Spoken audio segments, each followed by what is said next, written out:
Welcome to the eXperiment podcast, where we talk about life and business and how they daily intersect. I'm your host, Laura Dowdy. Let's get to some real talk. Well, hello, everyone. Hope you're having an amazing day. I have a fantastic guest with me today. He is a business and mindset coach. He is also a founding partner with Rethink Coaching. Mr. Reagan Nickelson, welcome to the eXperiment podcast. Let me share a little bit more about you. Reagan grew up in a family of entrepreneurs, just like I did. Reagan learned the fundamentals of running a successful business firsthand through watching his parents. And after graduating Texas Christian University in 1992 with a degree in speech communication and human relations, he worked in the family business for a number of years before launching his own business ventures, which included real estate. I can see how our paths are very parallel. He holds his real estate license in both California and Texas. Over the span of a 27-year career, he has successfully established, grown, and sold 2 companies. Over the years, it became his passion to help others achieve their personal and professional goals. Reagan became interested in coaching and began developing skills that would allow him to help others. As a master practitioner of NLP, neuro-linguistic programming, and other neuro-based coaching educations, Reagan has dedicated his work to leaving a mark on the world by helping others be the best version of themselves. Yay! I love all of that so much. Thank you, Reagan, for giving me your time today. So let's get started. So yay! Here is Mr. Reagan. Thank you so much for being with me today. I cannot wait to get into some juicy stuff. And we've already kind of preempted this conversation with the topic. So let's just get straight into it. You guys that aren't doing reels, even Reagan is doing reels. I literally just before I did this sent an email to some of my coaching clients of just the 10 topics they could do on reels. And Reagan does a Walk Talk Wednesday, and he turns that into a reel. So one of the topics that you talked about was to escape competition.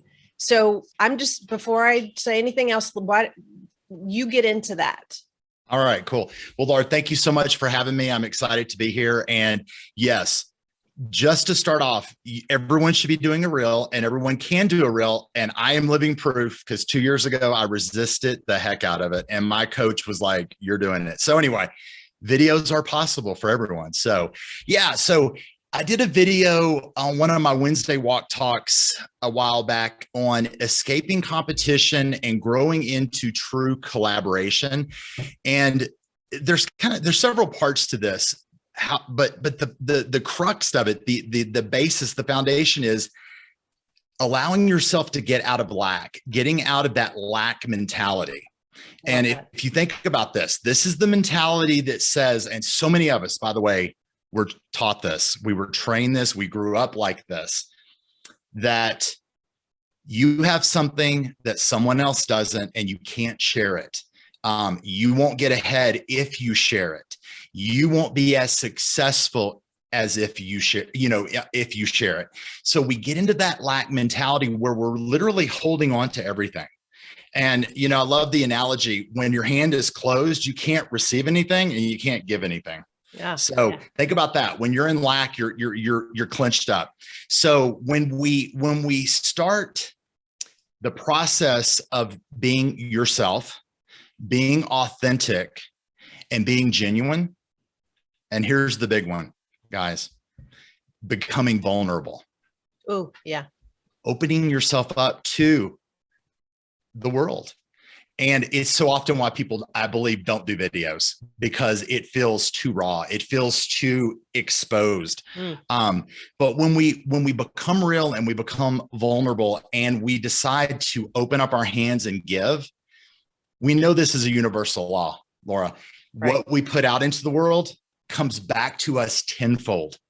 So not only will it not create lack by actually getting into collaboration, it's going to bring it back to you tenfold. And that's what's so cool about the whole process, is the flow that comes in that builds you bigger than you were by you simply giving. of yourself.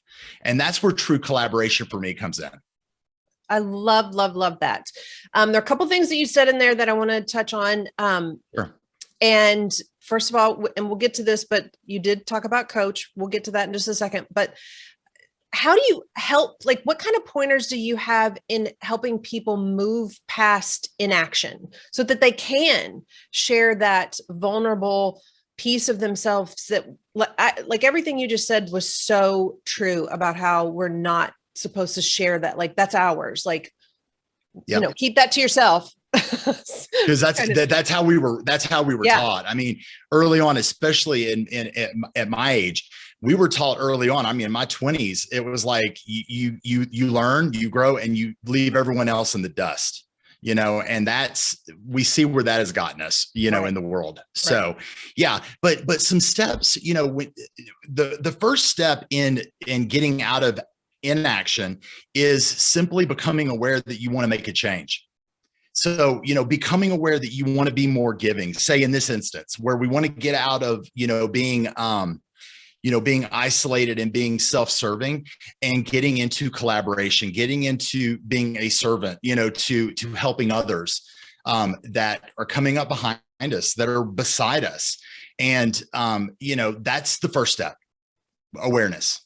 Second step is simply doing. And I always say this back to like the video aspect, just getting in front of the camera, just deciding, maybe take baby steps where if vulnerability feels like the scariest thing that you have ever heard me say or you say, then maybe we don't start with the most vulnerable part of us. We just get out of our comfort zone. Where we tend to get into our comfort box and then we don't move out.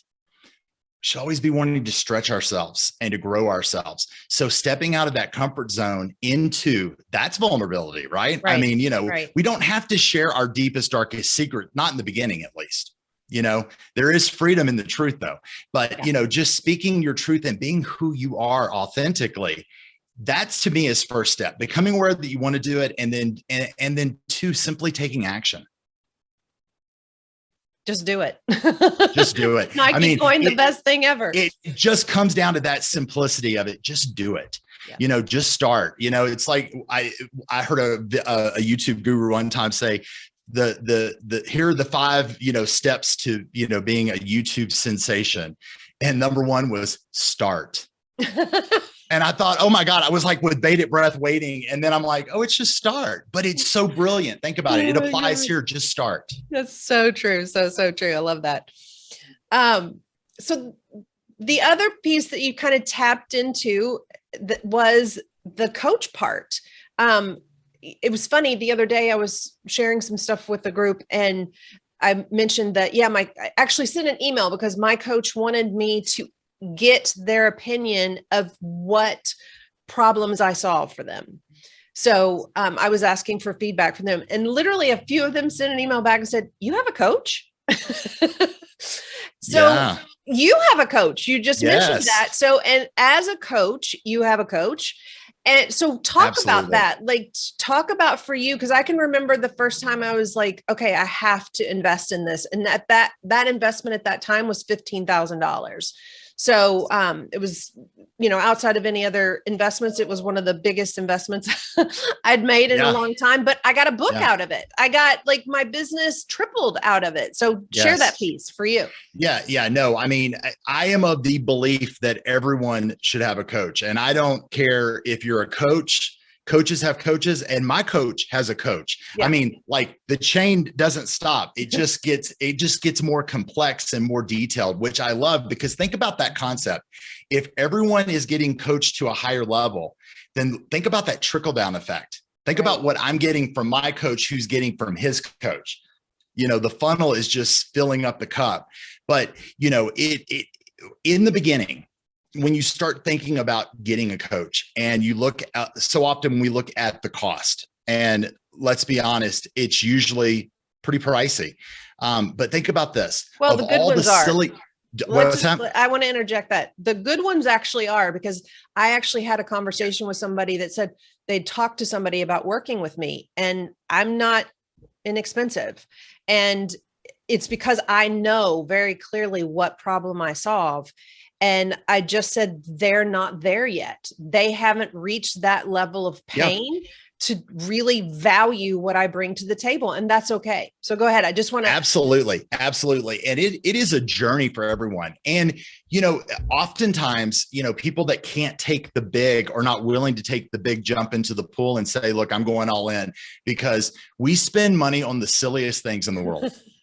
No, really, we do. If you really think about it, people will go buy the most expensive car they probably can't afford. They'll go on vacations they probably shouldn't go on. But you get my point. Buy clothes, buy handbags, buy jewelry. Get those Amazon boxes that shouldn't be exactly. Yet we won't do the basics and invest in ourselves. Yeah. And it was funny. I was listening to someone the other day that said, she goes, I would spend my last dime on a self-improvement course. Like, that's how committed she is to herself. She goes, oh, awesome. It doesn't matter, because I know I'm going to get tenfold ROI out of it, because anything, once again, guys, whatever you pour into yourself, it's going to go back in the world. And then what goes in the world comes back out, comes back to you tenfold. So, for me, it's been so long since I haven't had a coach. I don't know what that feels like. Like, my life is that's just integrated into who I am as a coach, being a client to my coach, and to helping others. It just, I don't know if there's words that describe, that feeling of what that feels like, to have that support, that growth, and that self-improvement on a daily basis. Yeah, no, I totally agree. And I can say, for me, I partnered with Kajabi back in 2016. And for those of you, it's a platform for coaches to offer coaching programs. So that was like, if you weren't in that business back then, like, you just didn't exist. And clearly, as a real estate broker, I was just like, what am I doing? But what I realized for myself was that offering to my agents trainings, and I kept repeating myself over and over and over. I'm like, this is a waste of my, not a waste of my time, but not an efficient use of my time.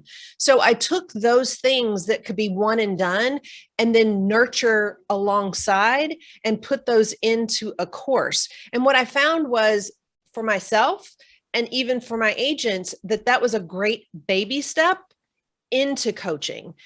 To me, and I hate to say this, but I feel like the course path is still very valid, but you really have to know yourself extraordinarily well to know that you're going to actually do it.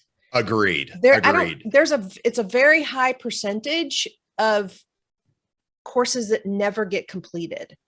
Or the number that never get opened. They never begin. Oh my God. They purchase and they never actually take the first step. That tells me, they weren't ready. Right. And you're right. It takes a discipline. It takes a certain kind of discipline. So going into because my thing is that I really want people to understand that as a coach, and same with Reagan, it's like, we're never like trying to pad our pockets to pursue you to get, to invest with us. It's really about, how can we help you to the next level? How can we help you see the change that you can create for yourself? And with a course, it's just like school. Like, your most impactful moments going through the traditional school was through a teacher. Your best memories of college, elementary school, are that one teacher that made that powerful impact in your life. Yes. And that's what stepping from an online course to actually investing in yourself and aligning with a coach that can help you create that change that you need to get to the next level. So I really wanted to touch on that piece, because that's how I started, was through courses and creating courses. So go ahead, elaborate. Yeah. No, I totally agree with you. And it's a similar path for me. Now when I think back, before I had a coach, I was into courses. I would take any training I could get my hands on. I would learn voraciously. And that was my natural progression, so I think there's there's value in that, right? And it just takes the discipline that can move you toward a one-on-one or a group coaching kind of program. For me personally, with my clients, the clients that make their way to me have already been somewhat on a journey for the most part. And they've either been coached before or they're so ready. And that's part of what, and Laura, you and I talked about this, like, how do we know when people are ready? They're ready for coaching when they're ready. I know that sounds like the most simple thing, but when they're ready to commit the time, the money, and the work, because coaching is a lot of work, like for the client, like we're not doing the work. No, I find coaching to be the most selfish sport in the business, because everything that I talk to someone about, I'm learning about. Like it's like we're having a two-way coaching conversation always, which I think is what's so beautiful about coaching, is that it really is a win-win.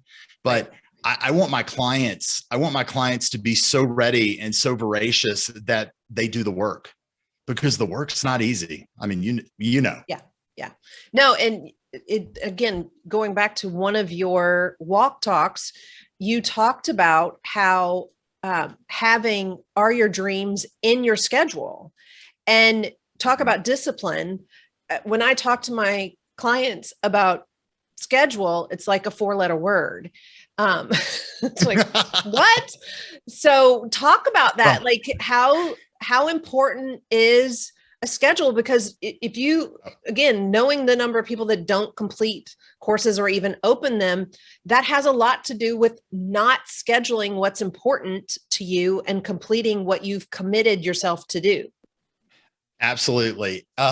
So I laugh because my clients will know me as the schedule police.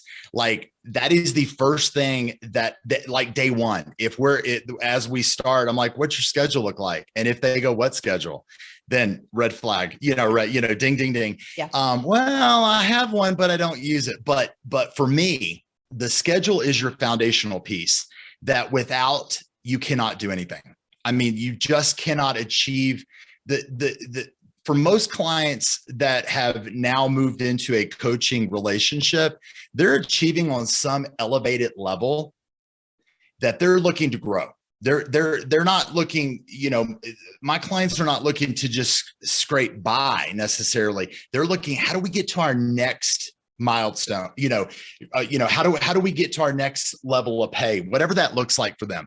Mm-hmm. So for me, if they're not utilizing a schedule, that's step one. We're building a voracious, very detailed, schedule. I don't care if it's color coded. We can, there's a ton of different philosophies on it. Right. I want you to use the schedule that you will use. And so scheduling to me is everything. And I circle back to it in my coaching on almost a daily basis in my calls, because without the schedule, you don't have the roadmap in which to get to the destination. I consider the schedule your GPS. I love it. That's 100%. Here's your GPS. Like now we don't even get in our cars anymore, right? Until we just go like, oh yeah, here we go. We're good. It's the same thing. Because otherwise, where are you going if you just get in the car and start driving? Yeah. Wherever the car takes you. Exactly. I mean, honestly. Or whatever road sign you see, or, those are fun journeys, but sure. to grow your dream or to get, implement what you want to do with your life. Yeah, that's the long way to get there. No, absolutely. Absolutely. So I always look at this, and it's funny. The resistance I see from clients around a schedule is they see that as their prison. They see that as their ball and chain. Like, oh, hey, Laura, you're going to chain me down. I see what you're doing here. You're going to make me follow this schedule and chain me to my desk. And my favorite thing to do with clients is when the light bulb goes off and the reframe comes around, that it's actually the key to the jail cell. The schedule is actually your freedom. It actually will free you up, because if you don't do what you need to do at 9 a.m. and you're doing it at 9 p.m., what are you actually giving up? So true. Freedom to like time with your family, time out with your friends, out to dinner, whatever that looks like. So the freedom is in your health. Like Totally. by having a schedule Totally. like that, you literally physically are being impacted and you don't realize it. That what that level of No. stress is doing, that level of chaos is doing to your mental, physical, and spiritual state. And yeah. I mean, the minute I started like living and breathing by my schedule, again, I'm not rigid. Like I am a rebel at heart. I'm a free spirit at heart, Yeah. but I learned the hard way that clutter, chaos, I mean, not to get spiritual, but there's a scripture. I don't serve a God of disorder. I serve a God Yeah. of order. Yeah. And the minute like that sunk in, I was like, oh my God. And thankfully, when I moved out here to California 20 something years ago, God literally placed me as a personal assistant to she was on Young and the Restless, a soap opera star.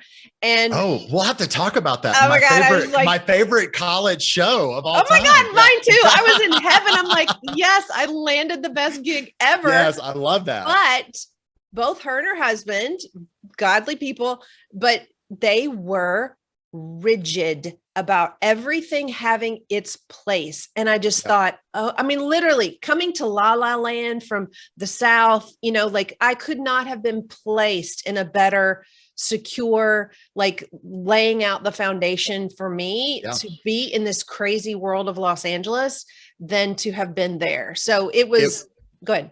No, not to talk, we're talking, but it was a great opportunity for you to model and match that behavior, to get mentored by that. I saw the behavior. benefits. I immediately saw the benefits. I thought she had lost her freaking mind, but I immediately saw the overflow, the bonuses that she received by being that disciplined with her time and space. Like everything, like from her schedule to she had an organizer come in. I was just like, oh my God, this girl has lost her mind. And you know what I love about that? And it is another universal law that I live by and I love to use. How you show up here is how you show up everywhere. So think about that. Like if you are a hot mess at work, you're a hot mess at home, or better yet, people always pride themselves that they're so good at work. And then they're a hot mess at the house. Like the bed's unmade, it's chaotic, there's clutter. And I'm going to argue you're that way everywhere. You don't even have to argue. That's just a plain fact.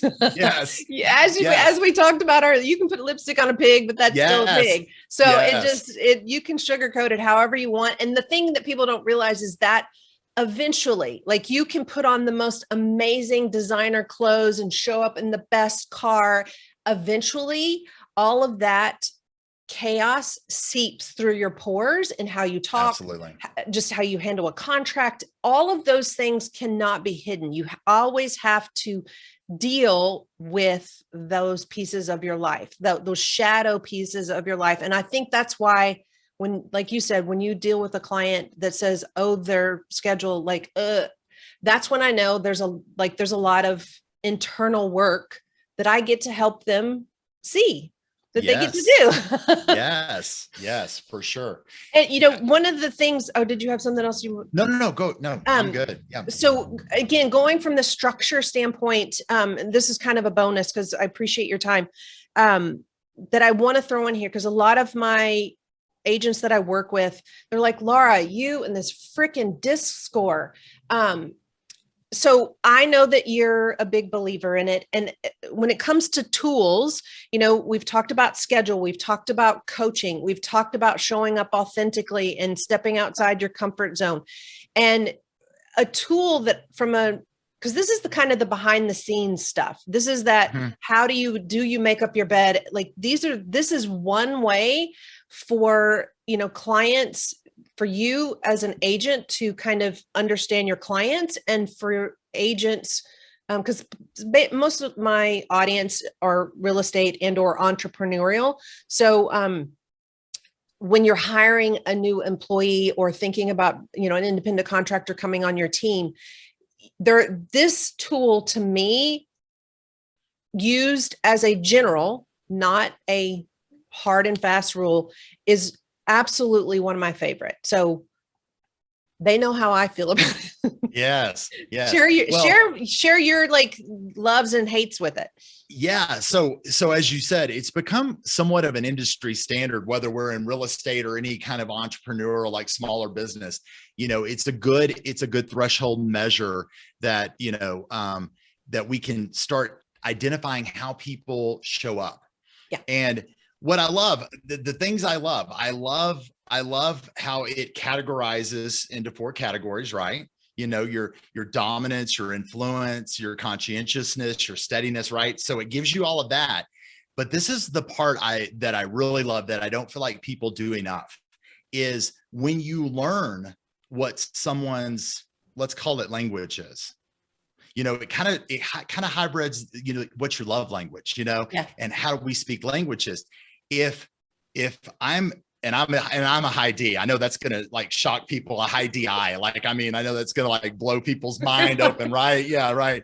You and I. Yeah. But we start talking to a C, and they're methodical, and they're analyzing everything, and they're systemizing, and you and I are going to go, oh my God, can't we just get straight to the answer? Yeah. Because we see the answer, but they got to work through the answer, right? Yeah.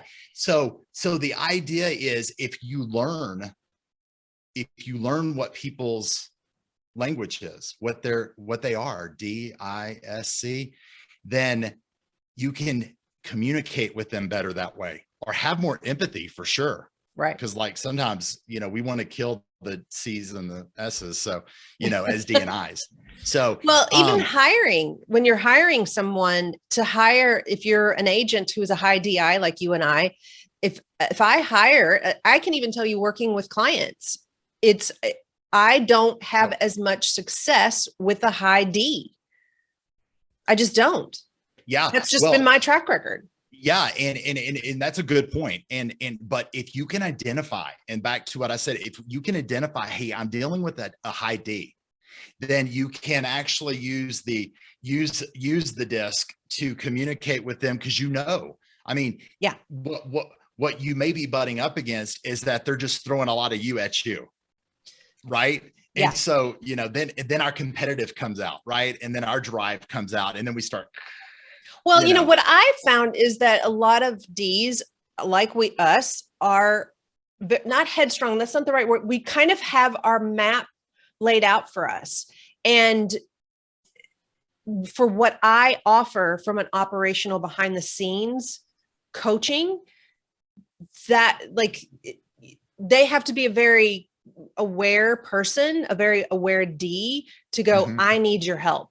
And it's not that I haven't, it's just that I recognize immediately that I've got to do a little more digging when I have a high DI that comes to me. Because clearly, I've worked with some, it's just what they like to tend to go off on their own little track sometimes. Sure. Well, no, I agreed. And sometimes they don't feel like I would do that. Yeah, no. I'm wait, let me try it my way first, and then maybe. Exactly. Because I'm right. Yeah. Yeah. And I think that's what's funny, when you can step out of yourself, and I don't mean yourself, but oneself, which I call the ego. You step out of your ego and you can observe, then you can become more aware of those things, like, oh, that's me doing that because I'm a D. That's me doing that because I'm an I. Yeah. And that's me actually judging someone because they're a C. Right. And that's not right, because we are who we are. Right. And as far as hiring, I think it's a brilliant analysis, in the sense of certain people are better for certain jobs. Right. I'm not putting an S into a salesperson situation. Right. No. I'm thinking that might be disastrous and set them up for total failure, since they tend to be a little more quiet and introverted, and that may not serve them well in an industry, or any sales industry, where they have to actually have conversations. Right. Or talk, or be out there. So, yeah. So I think there's more pros than cons for me as far as the disc. I totally agree. I think it's a great, a filter. It's just, it's a way to help. This may sound weird, but just to kind of protect yourself from your own self, because sometimes we fall in love with people, and we get jade is not the right, we're just clouded to other pieces of them if you'd start from that first, like you said, if somebody were to come to me that was a strong S or a strong SC that was looking to be my assistant, I'd be like, ding, ding, ding, ding. Yay. They're like perfect for that. But if they're a hardcore C, I don't know. Cause like, maybe, yeah, right. Like with this job in real estate, it's like, how flexible are you? So anyway, it sounds like we're talking like horoscopes and whatever else. It kind of is, but, it kind of is, you're right. But at the end of the day, I want to bring it up because I really feel like it's such a useful tool to get on the right roadmap, like to get on the path that you need to get to find the people that you're aligned with without using especially if you're high I, oh my God, you fall in love with everybody. And it's really hard. Well, and we fall, we're guilty of that. I can tell we're both guilty. I know I am. That we do like people. I mean, I do like people and I want to believe. So if a C tells me that they're a D, I almost believe it. Like, do you know what I mean? If they're convincing, because that's who I want to be, like, that's who I am. True. But that's where the actual disc can help you to identify that, especially as an employer or someone you're bringing onto your team, because that way you put them in the proper place in the company for success. Success for the company is success for them, quite honestly. Yeah. Absolutely. And I started out it was a teaching questionnaire. It was the why, what, how, and what if. Like, which question do you need? It's very similar to the DISC. This was before I was introduced to the DISC. Yes. It's like, how do you learn? So if you're that person that your first question is why, and one of my biggest lessons in this process and why I feel like it's such a great tool is I was in a management role at the time and from a consulting standpoint. And I walked in and I'm like, my high DI, little I going on at this moment. I was very D and I'm like getting stuff done. And one of the very high I, number one, the first question they always ask was why, said to me, well, can you say good morning? I was like, oh my God, I'm so sorry. You're right. Like, okay. Yeah. So was good. But that's a great example of knowing when you know someone else, like when you approach that eye, you could say good morning because you knew they exactly. Needed it. No, she called me out. She totally called me out. And I'm like, you're right. You're a why. You need to know why am I doing this today? And you need to have that little, I'm like, shame on me. Like, I was not following my own, whatever. So that's why, like, again, like you said, when your clients, the people that you work with, when you understand where they're coming from, and this is, again, not a hard and fast rule, people can even evolve. I had very little what, which would be the C. So I was like, but I happened to work at one point in my career with a guy who required me to bring that part up. And I'm so grateful for it. And that's the numbers. Yeah. That's the P&L part. That's the, like, how do you get there, kind of thing. And now it's part of what is my uniqueness and what I bring to the operational side of the business. I am so grateful for it, but it was the most painful growth lesson. Yes. Seriously, Paul from Cracker Barrel and Hilton Head. I'm like, anyway. Well, to piggyback on that, like in my NLP training, the neuro-linguistic programming, we have a certification called trainers training. So they train the trainer, right? So it's kind of like the coach being coached, and there's a lot of public speaking and presentation giving. And part of that is identifying that the what's, the whys, the hows, they're always in the audience. Those people are always in your audience. And so when you address from the very beginning why you're there, what we're going to do and how we're going to do it, then guess what? Everyone's satisfied. Yep. So it's the same kind of idea. That's a whole nother conversation for I love it because every time it all plugs back in. Every time I do a new program, I think through that. I think, am I answering the why? Am I answering? I literally do that every single time. Yeah. Well, and think about how valuable this could be for a real estate agent or, a realtor going on a listing presentation. Right. They don't necessarily know who they're dealing with, right? You just don't know. You may not know them. So if you hit the how, the why, the what, you're going to satisfy them. You're going to satisfy them, whoever they end up being. So there's a lot of value in the tool. There totally is. So you guys, this is the most amazing part of all of this, is that if you decided to come join my team, join teammonarch.com, then you get the blessing of this amazing guy. He's on my team. Yes. So Reagan is with Real. He is, so we've actually didn't know it, but we'd crossed paths in previous lives, if you will, other opportunities that we were with. And I hope that you have all received some massive nuggets in today's, because he is always over delivering. And just as a reminder, you can find him on Instagram at Reagan Nickelson, and then rethinkcoaching.com. So I talked about it in the beginning, but as well, just go check him out. Please reach out to him if you have any questions, any last thoughts for building our future together. And being real. And getting real together. Getting real together. No, I mean, this is we're just such at an exciting point in our careers and our time and in the world. And so I'm just so excited to be partnered with you, and that we can move forward and give value. And that's what I'm most excited about, is that us collaborating together, talking about collaboration and giving back. Yeah. And the giving back is it's what I'm all about now. I mean, it's like I've evolved as a person, and that's what feels the best. And so it's just been a really cool journey. So I'm excited to see what's ahead. Me too. And for those of you that are in SoCal, because I know you live, where's your other property?